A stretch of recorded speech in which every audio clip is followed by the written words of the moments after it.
Breaking news अवां share कई पिया। कराची में मुसलमान थियण बाद पसंद जी शादी कंदड़ आरज़ू राजा जी उम्र जो पतो लगाइण लाइ घरू खाते के मेडिकल बोर्ड जोड़ण जो हुक्म ॾिनो वियो आहे। सिंध हाई कोर्ट 9 नवंबर ताईं रिपोर्ट तलब करे वरिती, जॾहिं त मेडिकल रिपोर्ट अचण ताईं आरज़ू राजा शेल्टर होम ॾांहुं मुंतकिल कई वई आहे। वफ़ाक़ी वज़ीर शीरीन मज़ारी जे वकील बि केस में धुर बणजण लाइ सिंध हाई कोर्ट में दरख़्वास्त ॾेई छॾी आहे। ॿुधणी दौरान आरज़ू राजा इंतिहाई सख़्त सिक्योरिटी में अदालत में पेश थी। अदालत आॾो बयान ॾींदे आरज़ू राजा चयो आहे त कंहिं बि अॻुवाह नाहे कयो रज़ा ख़ुशी सां मुसलमान थियण ते पसंद जी शादी कई अथमि, में मुड़ुस खां धार न कयो वञे।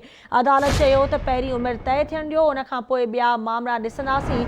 आरज़ू जी अमर चयो आहे त धीउ जे ग़ैर क़ानूनी तौर नंढी उमिरि में शादी कराई वई। अदालत में पेश करण वक़्तु धीउ सां मिलण न ॾिनो वियो ऐं नई चहिरो ॾेखारियो वियो। धीउ खे असांजे हवाले कयो वञे।